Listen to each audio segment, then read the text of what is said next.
Šioje apžvalgoje, apibendrinančioje 2025 metų klimato rezultatus, būtų logiška parodyti pačių galingiausių kataklizmų top 5 ar top 10.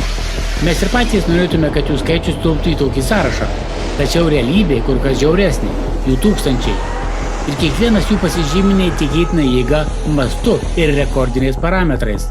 Todėl šiandien remdamiesi pačiais ryškiausiais pavyzdžiais apžvelgsime, kuo 2025 metų gamtinės katastrofos iš esmės skyrėsi nuo visko, ką mes esame matę anksčiau. Tačiau pirmiausia sugrįžkime prie to, ką ALLATRA mokslininkai prognozavo praėjusiems metams. Remiantis mūsų skaičiavimais ir matematiniu modeliu, mes prognozuojame, kad 2020 metais, palyginti su 2024, gamtos reiškinių intensyvumas padidės nuo 12 iki 15%. Aš sąmoningai pabrėžiu šių skaičių svarbą. Jie neturi precedento mūsų šiuolaikinėje stebėjimų istorijoje. Ypač nerimą kelia tai, kad mes matome ne tiesiog tiesinį didėjimą, o progresyvų, eksponentinį situacijos blogėjimą. Jei žmonija nesiims veiksmų, mes neturime pagrindo tikėtis, kad ši tendencija sulėtės ar susilpnės. Kitais metais atsiras naujų klimato ir gamtos reiškinių, daugelis iš kurių skirsis nuo tų, prie kurių mes esame įpratę. Tikėtina, kad dažniau susidursime su ekstremaliomis oro sąlygomis, naujais gamtos nelaimių deriniais ir procesais, kurie nukryps nuo anksčiau stebėtos normos.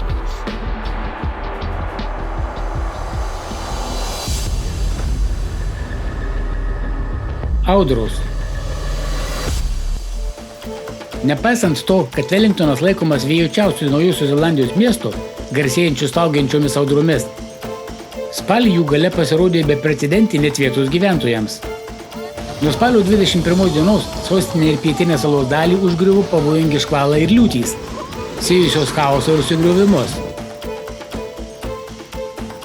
Kai kur vėjo greitis siekė 230 km/h. Keliems regionams buvo paskelbtas aukščiausias raudonos pavojaus lygis, kas čia nutinka itin retai. 2025 metais audrų vėjai įsibėgydavo iki tokių greičių, kad net trumpalaikės jų poveikis sukeldavo katastrofiškus padarinius.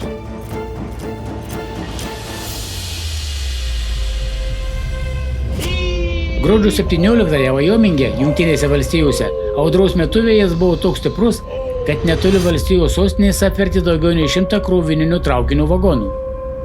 Be elektros liko daugiau nei 500 000 žmonių. Kalnuose užfiksuotas rekordinis 232 km/h vėjo gūsis. Lapkritį netropinis ciklonas Argentinoje atnešė neįtikėtinai stiprų vėją. Viename naftos telkinyje matavimo prietaisai ištisą laiką fiksavo 312 km/h vėją, su gūsiais iki 352 km/h. Audrų staigumas atima bet kokią galimybę pasiruošti ar pasislėpti nuo stichijos. Gegužės 31-ąją Vokietijoje galinga perkūnija su liūtimi ir kruša staiga nutraukė karnavalinį festivalį. Dangus akimirksniu patamsėjo, pakilo stiprus vėjas ir vos per kelias minutės festivalio teritorija buvo užtvindyta. Iki 3 cm skersmens kruša sužalojo 11 žmonių. Dažniausiai tai buvo plėštinės žaizdos. Festivalio organizatoriai teigė, kad per 20 metų niekada nebuvo susidūrę su tokia staigia ir destruktyvia stichija. O perspėjimas iš tarnybų buvo gautas tik paskutinę akimirką. Vis dažniau šiuolaikinių audrų pavojų sustiprina kelių veiksnių sutapimas. Sezoninės anomalijos, tropinių sistemų įtaka ir drėgmės prisotinta atmosfera. Dėl to reiškiniai, kurie atskirai nebūtų katastrofiški, kartu smarkiai padidina pasekmių mastą ir sutrumpina reagavimo laiką. Taip, Meksikoje neįprastai galingo liūčių sezono pabaiga sutapo su 2 tropinių audrų judėjimu palei vakarinę pakrantę. Pasekoje to, spalio pradžioje mažiausiai 5 valstijose iškrito rekordiniai krituliai, o daugiau nei 300 gyvenviečių buvo atkirstos nuo išorinio pasaulio. Verakruso valstijoje vandens lygis kai kur pakilo virš 4 metrų. Šimtai nuošliaužų sunaikino namus, tiltus ir kelius. Žuvo 64 žmonės.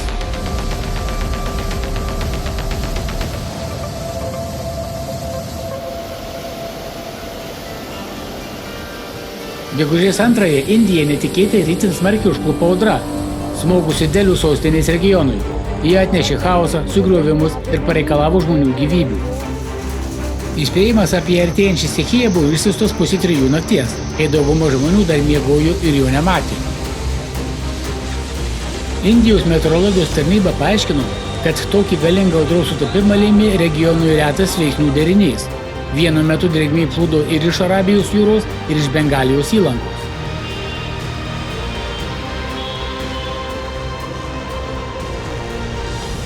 Praėjusiais metais buvo stebimos audros, kurių raida peržengė įprastų meteorologinių scenarijų ribas ir net pagal šiuolaikinius standartus atrodė anomalios. Gruodžio 3 Rusijos Kamčiatką užgriuvo galingas ciklonas atėjęs iš Ochotsko jūros. Žiemos įkarštyje, kai paprastai laikosi speigai, temperatūra pakilo virš nulio.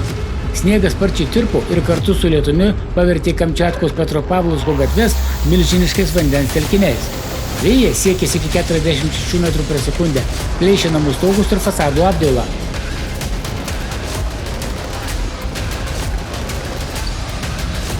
O gruodžio 9 regioną užklupo reta sniego audra su perkūnija.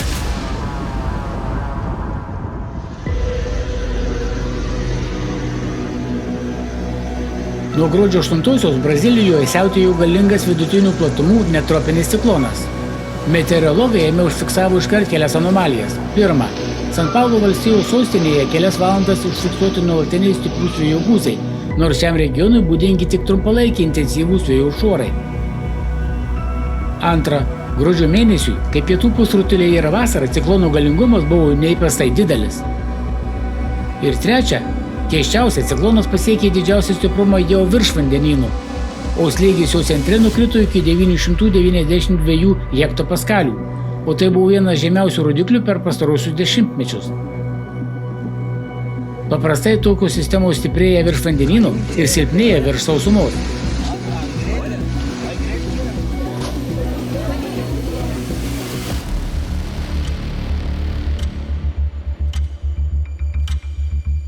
2025 metais aiškiai išryškėjo tendencija.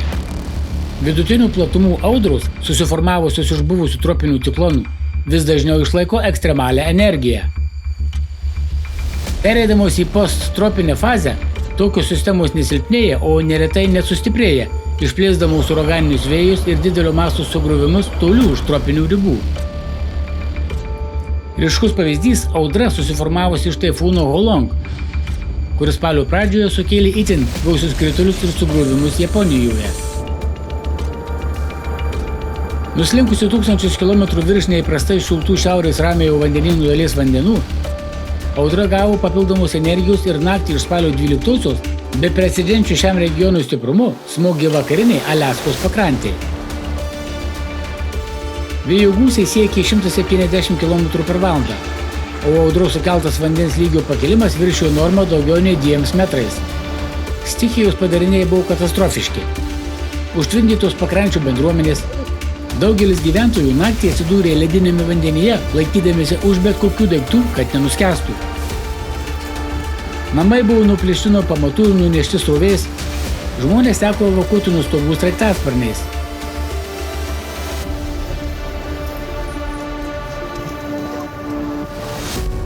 Vienas galingiausių pastarųjų dešimtmečių ciklonų, kuris rugpjūčio 28-ąją smogė Europai, taip pat buvo galingų 5 kategorijos tropinių uraganų Erin tęsinys. Į Airiją, Jungtinę karalystę ir Šiaurės Prancūziją ciklonas atnešė iki 160 km/val siekiančius vėjus, o pakrantės užgriuvo 12 metrų aukščio bangos. Italijoje tornado sunaikino saulės elektrinę su 12 500 panelių. Baltijos šalyse ir Suomijoje audros sukeltas vandens lygio pakilimas Baltijos jūroje viršijo normą 1,5 metro. O Balkanuose ir Vengrijoje kai kuriuose vietovėse temperatūra pakilo 80 laipsnių aukščiau normos, tapdama vėlyvos vasaros rekordu.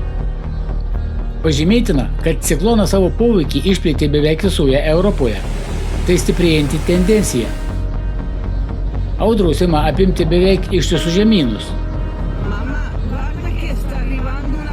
Vienu iš tokių meteorologinių monstrų tapo žiemos audra, smogusi Šiaurės Amerikai lapkričio 29-ąją. Per patį amerikiečių grįžimo po padėkos dienų švenčių piką. Audros sistema nusidriekė nuo Meksikos įlankos iki Kanados. Daugiau nei 25 milijonų žmonių gavo įspėjimus apie artėjančius blogus orus. Vidurio vakaruose iškrito rekordiniai sniego pūgos, kurios užblokavo kelius ir paralyžavo oro susisiekimą visoje šalyje. Viena pavojingiausių šiuolaikinių audrų pusių yra krituliai. Jie iškrenta tokiais kiekiais, kokių nepajėgia sugerti nei dirvožemis, nei miestų drenažo sistemos. Prognozijas dažnai nenurodo nei tikslios vietos, nei realaus liūčių intensyvumo, todėl vanduo kaupiasi žaibiškai.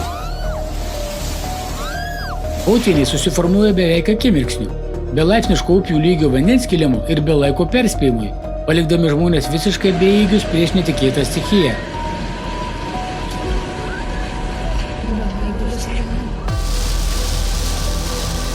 Anomalūs krituliai. Teksaso valstija išgyveno pačią siaubingiausią naktį savo istorijoje. Liepos 4 naktį centrinius rajonus uždengė liūtys. Per parą kai kur iškrito iki 250 mm kritulių, o tai mėnesių kritulių norma. 100 mm iškrito vos per 1 valandą. Upės staiga išsiliejo, per keletą minučių užliedamos gyvenvietės. O tragiškiausia situacija susiklostė mergaičių stovykloje Misti. Vaikus vanduo užklopo netikėtai, kai jie miegojo. Ryšys su stovykla dingo. Išplauti keliai trukdė gelbėtojams pasiekti nelaimės vietą. Oficialiais duomenimis žuvo 27 vaikai ir darbuotojai. Iš viso valstijoje dėl stichijų žuvo 137 žmonės. Vietos valdžia pripažino, kad nesitikėjo tokio stiprumo stichijos, todėl nebuvo atlikta išankstinė žmonių evakuacija.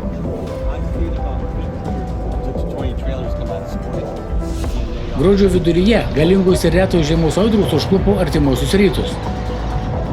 Irane, Kišų saloje per parą iškrito daugiau nei metinė kritulių norma. Isfakano provincijoje po 20 metų iškrito sniegas, o kalnuose sniego danga siekė 50 cm. Šie reiškiniai padarė labai didelius nuostolius žemės ūkiui. Kai kur buvo sunaikinta nuo 60 iki 100% pomidorų plantacijų.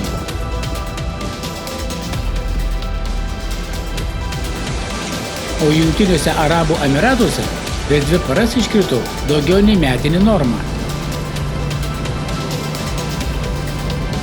Liepos pabaigoje Pekine per kelias dienas iškrito beveik metinė kritulių norma. Žuvo 44 žmonės. Didžioji dalis aukų buvo senelių prieglaudoje. Vanduo čia pakilo beveik 2 metrus, todėl daugelis negalėjo išsigelbėti. Valdžia gelbėjimo planus pripažino neveiksmingais.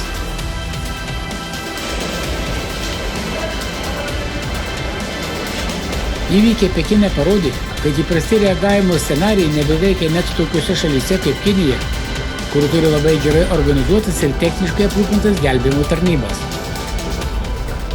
Šiandien kritulių kiekis gali pasiekti tokias neįsivaizduojamas vertes, kad netgi šalių, pripratusių prie sezoninių potvynių gyventojai pasirodo esą nepasirengę stichijos mastui, kuris pranoksta viską, kas buvo patirta anksčiau.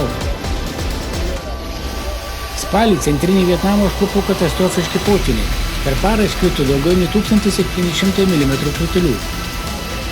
Tai antras toks kiekis per visą stebėjimų istoriją. Po vandeniu atsidūrė daugiau nei 65 000 namų ūkių. Sunaikinta dirbama žemė, žuvo keli tūkstančiai galvijų.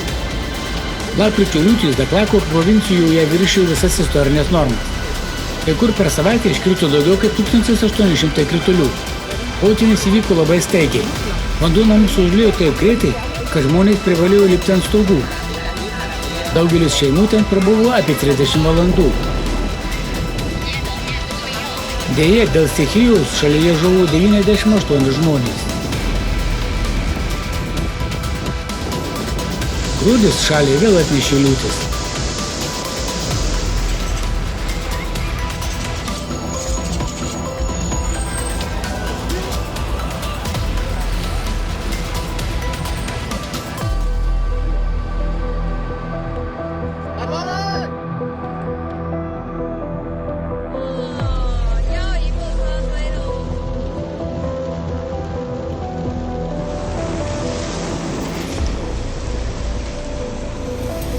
Rugsėjo 30 Odesoje per 7 valandas iškrito beveik 2 mėnesių kritulių norma.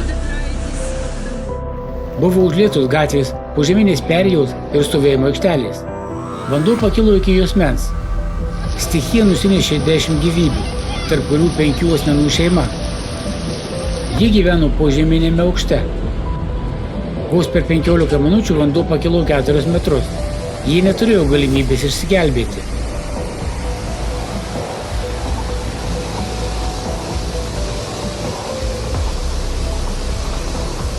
Klimato spaudimą patyrė ir Elbų sala Italijoje.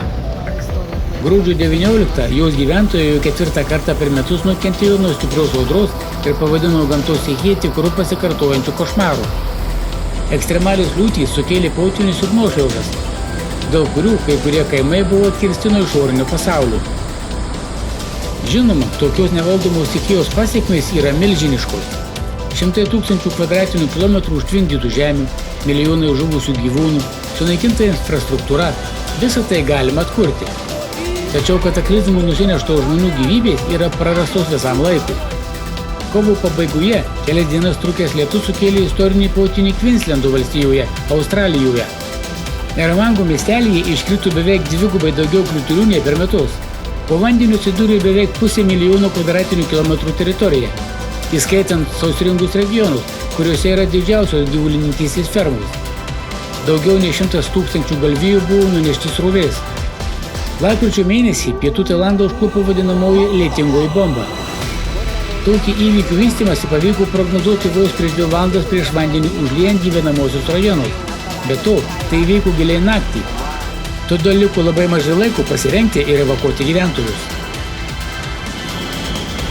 Hatjajaus mieste daugelis žmonių kelias dienas praleido ant savo namo stogo be vandens ir maisto. Po gatvėse plaukiojo didelis gyvatės. Pagrindinėje miesto ligoninėje vanduo užliejo 2 apatinius pastato aukštus. Pavojuje atsidūrė 600 pacientų, įskaitant 50 reanimacijoje ir 30 kūdikių naujagimių skyriuje. Stichijos siautėjimas nusinešė 33 žmonių gyvybės. Dauguma jų nuskendo arba žuvo nuo elektros smūgių. Nigerijoje paskutinis gegužės dienos atnešė Moklai vieną iš mirtingiausių per pastaruosius 60 metų potvynių. Tragedijos liudininkai pasakoja, kad vanduo atėjo iš toli staigiai ir greitai, užklupdamas miegančius gyventojus netikėtai. Galinga daugiau nei 2 metrų aukščio srovė pradėjo nešti viską savo kelyje. Žuvusių skaičius viršijo 1000 žmonių. Daugelis iš jų, pagal gelbėtojų teiginius, buvo nunešti stiprios srovės į Nigerio upę.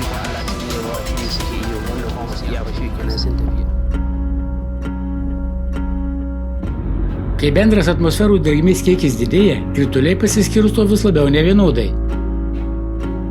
Oro srautai gali pernešti drėgmę dideliais atstumais, palikdami ištisus regionus be lietaus. Ir net krituliai dažnai tik pablogina situaciją. Ilgalaikiai sausros išdžiovina žemę. Intensyvių kritulių metu lietaus vanduo negali įsiskverbti į dirvožemį ir vietoj to nuteka paviršiumi į upes ir jūras, nepapildydamas gruntinio vandens. Dėl to padidėja potvynių rizika. Sausra. Ganninga miestą Pietų Korėjos rytinėje pakrantėje ištiko didžiausia per visą istoriją sausra. Rugsėjo pradžioje Obongo rezervuarų, kuris patenkina maždaug 87% miesto poreikių, vandens lygis nukrito iki 11,5% jų talpos ir faktiškai pasiekė dugną. Mieste pirmą kartą šalies istorijoje buvo paskelbta nepaprastoji padėtis. Ne dėl gaisro ar potvynio, o dėl sausros. Valdžia buvo priversta įvesti griežtą vandens normavimą. Vanduo namams buvo tiekiama tik 2 valandas per dieną, po valandą ryte ir vakare.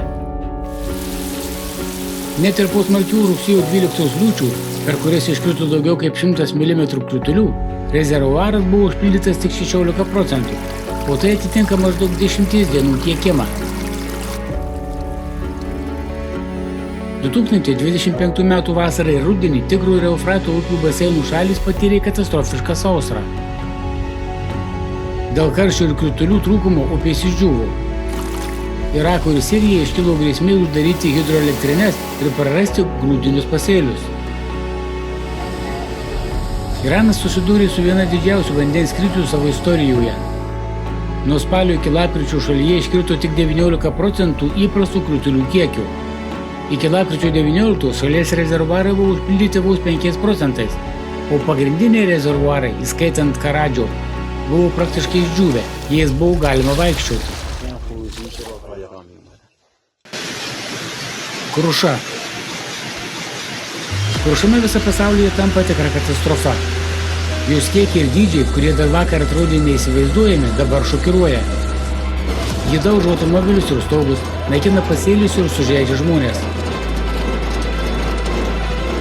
Ir tai nėra pavieniai atvejai. Tai nauja mirtina klimato tendencija.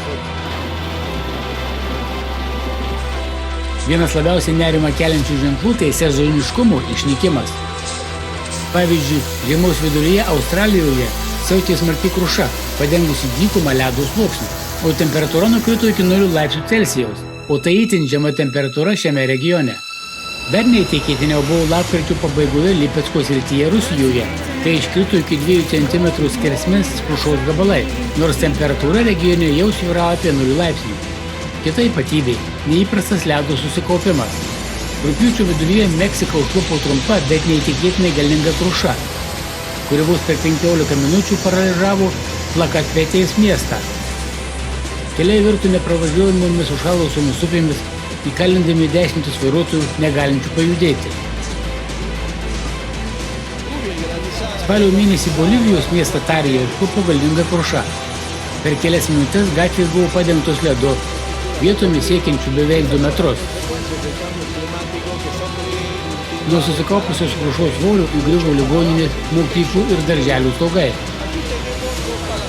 Kruša, kurios skersmuo yra 10 cm ir daugiau, oficialiai laikoma kaip milžiniška ir tokie atvejai jau nėra išimtis. Tokie ledo gabalai gali pramušti stogus, tunikuoti automobilius ir sužaloti žmonės. Kanzaso valstijoje, JAV, rugsėjo pradžioje iškrito ledo gabalai, kurių skersmuo viršijo 10 cm. O Latvijoje Liepą buvo užfiksuoti 11,5 cm dydžio krušos gabalai, didžiausi per visą šalies meteorologinių stebėjimų istoriją. Tai pirmasis oficialiai užregistruotas milžiniškos krušos atvejis Latvijos teritorijoje, įtrauktas į Europos pavojingų meteorologinių reiškinių duomenų bazę. Pažvelkite į stambios krušos atvejų skaičiaus Europoje grafiką. Jis rodo eksponentinį augimą. Sparčiai didėja ir krušos daroma žala. Gegužės 8-ąją Kinijos Šansi provincijos miestas Siana netikėtai užklupo vištos kiaušinių dydžio kruša. Automobilių prekybos atstovas su neviltimi pasakojo, kad iš daugiau nei 300 automobilių paruoštų pardavimų neliko nei vieno sveiko. Kibelai buvo nusėti įdubomis, o visi stiklai išdaužyti. Rugpjūčio krušos audra Kanadoje paliko apie 15 km pločio ir beveik 200 km ilgio sugriuvimų juostą. Žala derliui buvo nepataisoma. Javai sunaikinti, kukurūzai neteko lapijos, o pievos ir ganyklos liko su plika žeme, išrauta žolė ir nulaužytais krūmais. Ūkiuose žuvo gyvuliai, buvo apgadinti ūkiniai pastatai ir gyvenamieji namai. Brazilijos Erišemo savivaldybėje kruša truko apie 20 minučių ir padarė miestui precedento neturinčią žalą. Nukentėjo daugiau kaip 5000 pastatų, išdaužyti langai ir automobilių kėbulai. Mažiausiai 268 žmonės patyrė sužalojimų nuo krušos smūgių, stiklų šukių ir griūvančių stogų. Mieste buvo paskelbta nepaprastoji padėtis. Kodėl stebimos tokios rimtos gamtos anomalijos? Akivaizdus paaiškinimas – tai kylanti pasaulinė temperatūra ir didėjantis drėgmės kiekis atmosferoje. Tačiau tai tik viena iš priežasčių. Į klimato procesus pradėjo kištis dirbtinai sukurta medžiaga, kurią sintetindami mes, žmonės, net neįtarėme, kad laikui bėgant ji taps mūsų nematomu žudiku. Kalbama apie mikro ir nanoplastiką. Pagrindinė mikro ir nanoplastiko pavojaus priežastis yra jo unikali savybė kaupti elektrostatinį krūvį ant savo paviršiaus. Apie tai Alatra mokslininkų grupė įspėjo dar prieš 20 metų. Kaip plastiko dalelės įgyja šį krūvį? Tai įvyksta gamybos metu, trinties ir sąlyčio su kitais paviršiais metu. aplinkos, jos rūgštingumo, jonų sudėties ir drėgmės pokyčių metu. Priklausomai nuo savo cheminės struktūros, plastiko dalelės gali įgyti teigiamą arba neigiamą krūvį. Plastiko paviršiai gali jonizuotis, suteikdami dalelėms stabilę elektrostatinę veiklą. Tai reiškia, kad nanoplastiko dalelės nėra tiesiog polimerai. Tai yra įkrauti kūnai, kurie sąveikauja su aplinka. Atmosferoje įkrautas nanoplastikas tampa kondensacijos branduoliu, pagreitindamas debesų susidarimą ir sukeldamas lašelių užšalimą, esant nuo 4 iki 10 laipsnių aukštesniai nei įprastai temperatūrai. Tai sukuria neįprastai didelius krušos gabalus, neįprastus kritulius ir hidrologinio Dėl to, kad atmosfera dabar pripildyta trilijonų įkrautų mikro ir nanoplastiko dalelių, didėja jos elektrinė energija. Todėl žaibų išlydžių dažnis ir anomalumas sparčiai auga.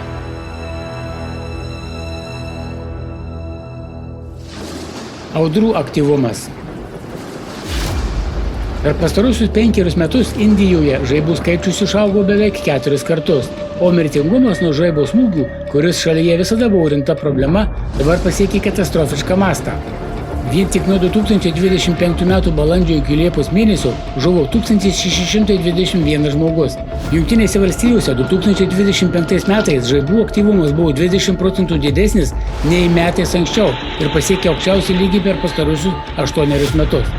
O 2025 metų rudenį virš Australijos teritorijos per mažiau nei savaitę buvo užfiksuota apie 8 milijonų žaibo smūgių, iš kurių daugiau nei 4 milijonai Kvinslendo valstijoje. Ypač staigus audrų aktyvumo augimas stebimas Arktyje. Pasak atmosferos fizikų, istoriškai šiame regione žaibų beveik nebūdavo. Tačiau per paskutinius 12 metų, pradedant nuo 2010-ųjų, jų skaičius išaugo 70 kartų, nuo maždaug 100 iki beveik 7000 per metus. Šalto ir sauso Arkties klimato sąlygomis tai yra beprecedentis augimas. Tačiau jei Arktyje mokslininkai šios pokyčius fiksuoja prietaisais, tai kitose planetos regionuose daugelių žmonių anomalijos audros jau tapo akivaizdžia realybė.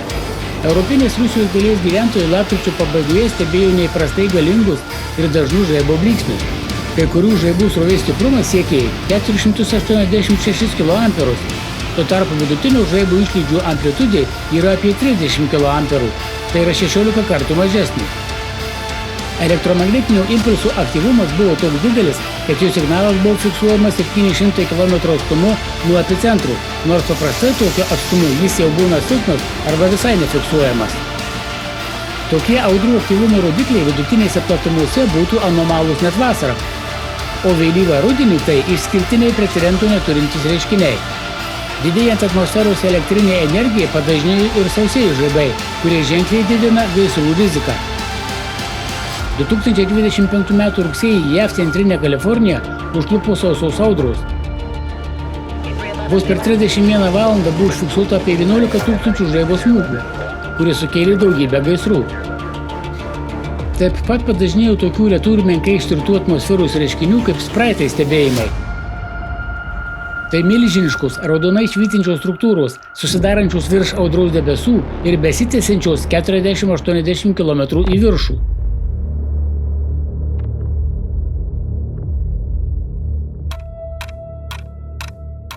Baigdami šią 2025 m. klimato apžvalgos dalį, mes turime pakalbėti apie laiko vertę. Tema gali pasirodyti netikėta, tačiau ji tiesiogiai susijusi su viskuo, ką jau matėte šiame vaizdo įraše. Daugelį metų mokslininkai ir Alatra savanoriai perspėjo, kad planetiniai krizė vystosi negrįžtamai, o katastrofos stiprės ir neaplenks nei vieno regiono. Jie aiškino, rodė, pasakojo, tačiau pasaulio visuomenės atsakas liko minimalus. Šiandien klimato krizės pasekmės akivaizdžios visiems. Tai tapo aksioma, nereikalaujančia įrodymų. Ir čia mes vėl grįžtame prie laiko vertės. Jei dar tada būtume pradėję aktyviai ieškoti ir kurti klimato problemų sprendimus, kuri pati savaime neišnyks, o tik stiprės, šiandien mes nematytume tokio masto kataklizmų, tokio staigaus jėgos ir anomalijų eskalavimo, bei svarbiausia, tokio aukų skaičiaus. Milijonų žmonių jau nukentėjo ir dar labiau nukentės, o 100 000 jau žuvo. ir bent dalį šių gyvybių buvo galima išgelbėti. Tačiau laikas buvo prarastas negrįžtamai. Vis dėlto išlieka tikėjimas žmonija ir kiekvienu žmogumi atskirai. Kad mes gebame mokytis iš savo klaidų, kad nenorėsime pakartoti tų, kurios jau ištiko nelaimė likimo ir nenorėsime pamatyti žūstančių savo artimųjų. Laiko vertė skatina kalbėti tiesiai ir atvirai. Kaip žmonija mes jau praradome daug galimybių sušvelninti klimato katastrofų pasekmes, sumažinti nukentėjusių ir žuvusių skaičių, bei laimėti laiko pasaulinių sprendimų paieškoms. Apie prarastas ir likusias galimybės mes kalbėsime antroje apžvalgos dalyje. O dabar būtina atkreipti dėmesį į dar vieną planetinę grėsmę. Pagal pasekmes žmonijai ji nenusileidžia klimato krizei. Šiandien ją jau minėjome – tai mikro ir nanoplastikas. Mes sukūrėme monstrą, kuris ne tik mūsų supa, jis jau yra mūsų viduje. Mokslo populiarinimo filme Nanoplastikas grėsmė gyvybei surinkti pažangiausi moksliniai duomenys ir pirmaujančių ekspertų nuomonės apie tai, kaip mikro ir nanoplastiko dalelės naikina ekosistemas, veikia žmogų ir kodėl šios grėsmės masto suvokimas šiandien lemia visos planetos ateitį. Mokslininkai taip pat nustatė, kad didžiausios nanoplastiko koncentracijos aptinkamos būtent žmogaus smegenų audiniuose. Dėl to pačiuose smegenyse prasideda nenutrūkstamas irimo ciklas, o žmogus praranda gebėjimą adekvačiai suvokti realybę ir net akivaizdžias grėsmes. Jis nustoja logiškai sieti faktus ir priimti racionalius sprendimus, prarasdamas savo gyvenimo kontrolę. Tai ir yra žmogaus mąstymo pabaiga, o kartu ir mūsų visų pabaiga. Todėl būtent dabar mums kaip niekada reikalingas aiškus, aštrus protas ir gebėjimas blaiviai mąstyti, kad rastume išeitį iš klimato krizės ir išsaugotume savo rytojų. Laikas – vienas vertingiausių išteklių. Už kiekvieną neveiksnumo dieną mes visi mokame kainą ne tik savo sveiku protu, bet ir negrįžtamai prarastomis žmonių gyvybėmis.